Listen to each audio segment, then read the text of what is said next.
What's going on, guys, and welcome back to another episode of Career Mode. This is episode number 134. We start today's episode off by seeing that the transfer market is now open, which is fantastic because we can now sign some new players, and the first thing you'll see us do is request some funds, but unfortunately this request is denied. Now, before I start today's episode, I want to say to you guys, now if you have a Twitter account, you should really be following me on Twitter at @doclanders. Now the reason being is quite simple. I'm going to try and get you guys more involved with this series and do some polls on Twitter for you guys, and basically what I decided to do was do a poll real quick because I noticed that Christian Eriksen was available to sign on a free transfer, and because of that, I know quite a few people want me to re-sign Christian Eriksen. Because of that, what I decided to do was do a quick poll on Twitter and see whether you guys would like me to sign him, and the response was really good. Most people voted for yes, the vast majority I should say voted for yes. It was like 91% in favour of yes.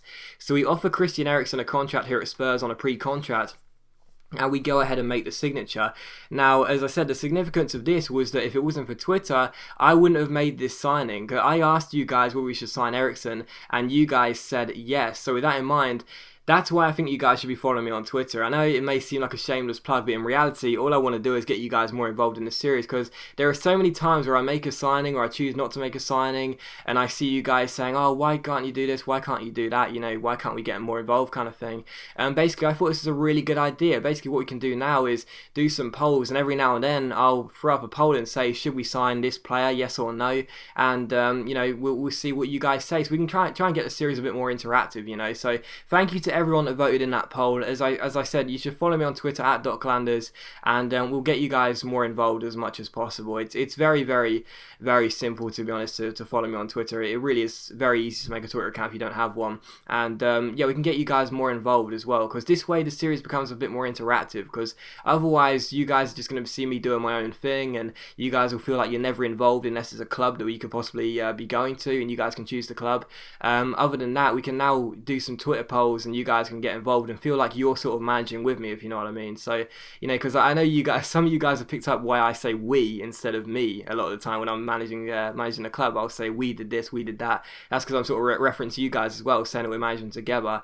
Now you guys can actually get involved with some of the transfers we're going to be making. So yeah, definitely follow me on Twitter at @doclanders. There's a link to my Twitter in the description below anyway, and yeah, you guys can have some say over some transfers we make. How about that? Not everyone, obviously, but every now and then I'll let you guys have a final say on whether we should make a signing or not. But anyway, now that's out of the way, we take on West Brom for today's first game in today's episode, and of course we just saw off Southampton, and before that we thrashed Manchester United at home by 3-0. So I was feeling very, very confident coming into this game that we would be able to get the win. Of course, West Brom, we drew with them 2-2 at the Hawthorns at the start of the season, and Lee Camp had an absolute storming performance for us, but thankfully he was out of this game, and it was Daniels in goal for West Brom, so I was feeling very, very confident. First chance would come from a corner in the 8th minute. Gutierrez went for a header, but unfortunately went over the bar, and it was still 0-0. And in the 11th minute here, we give the ball to Nelson Oliveira. The ball eventually comes out to Carrasco down the right hand side. Real good chance. The Ronaldo trots round his man, then a reverse step over, then a fake shot. Lovely dribbling by Carrasco. He crosses the ball in towards the centre, and a header by Barkley hits the bar, and it's cleared away by West Brom. So still 0-0. We were threatening so well early on, and it seemed like it was only going to be a matter of time before we would score. And in the 17th minute, another great chance for Barkley. I thought Daniels was going to come off his line. He didn't, and the chip shot was quite an easy save in the end for the goalkeeper. So still 0-0, but as I said, we were threatening very, very well, and it was only going to be a matter of time before we would score.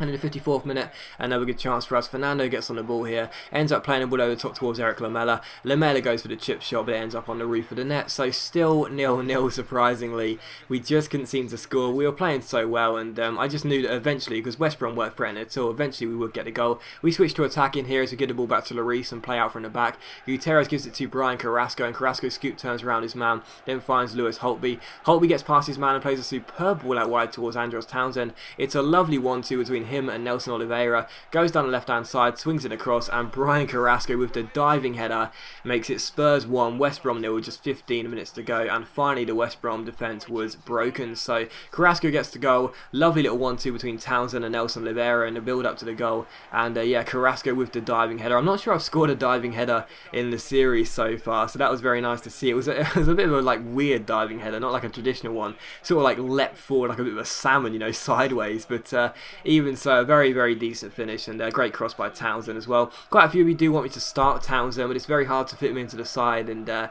course I don't want to bench Lamela or Carrasco either, so it's kind of hard to start Towns, but even so, he showed what he's worth. There was some great pace and a good cross as well, so Carrasco gets his 4th goal in the Premier League, and it's Spurs 1, West Brom 0 with 15 minutes to go. And the last chance would fall to West Brom in the 83rd minute. Their first chance of the game, really, would fall as Yusuf Malumba goes on the left-hand side here. He rolls the ball out wide towards Farias, I think that is.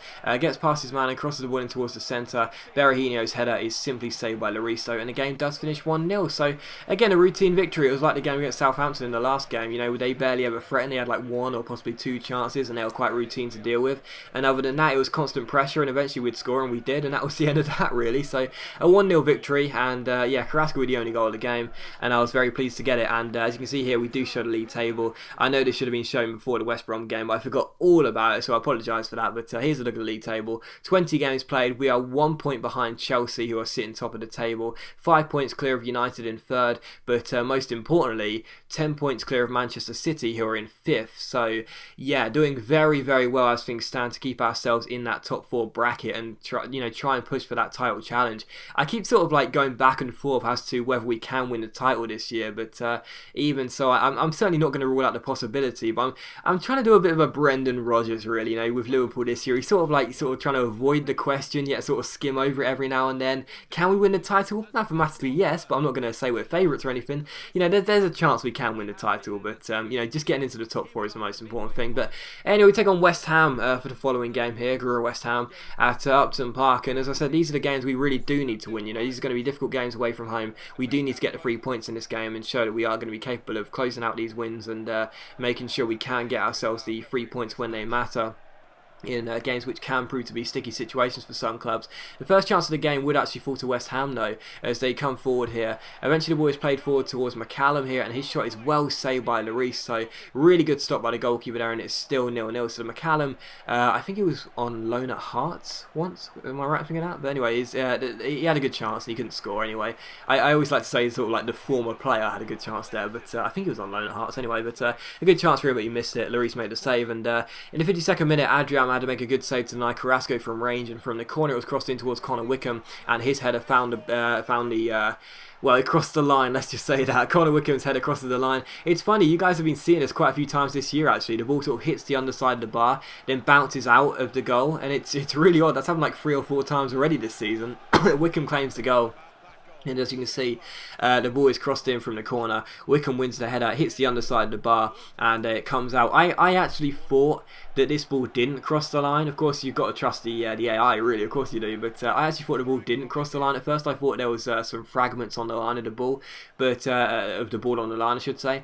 But as you'll see here, I had to make myself a replay once again. The ball did indeed cross the line. So good decision. Thank you, Hawkeye. And yes, we do indeed take the lead here at Upton Park. But the following chance would fall in the 61st minute here as West Ham get on the ball, and Moncur gets past his man before playing a superb ball over top towards Whitehead here down the right hand side, and he does well to win a corner out of this as well, because it looked like the ball was going out for a goal kick, but Lloris had to deny him there, and it was still 1-0. And in the 68th minute we give the ball away. Whitehead gets onto it, and once again a really good chance for him, but his shot this time is well saved by Lloris, so still 1-0.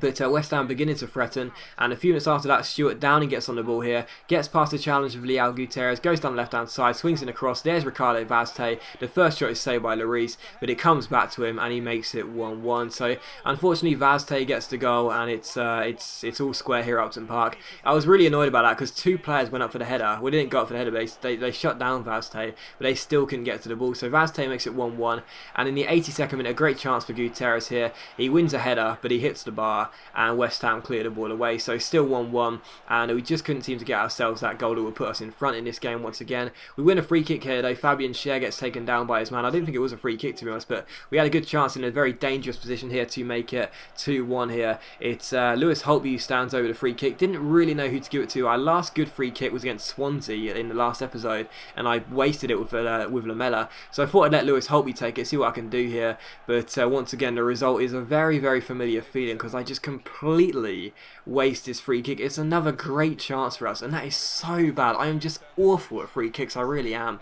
I don't think I'm ever going to score another one in this series, but anyway, it's still 1-1. But in the 89th minute, the last chance would fall to us to win the game. Fernando gets past his man. He ends up going down the right-hand side. Really, really good chance. He ends up swinging it across towards Nelson Oliveira. It's cleared away. Holtby strikes it on the volley, but it goes over the bar. So still 1-1.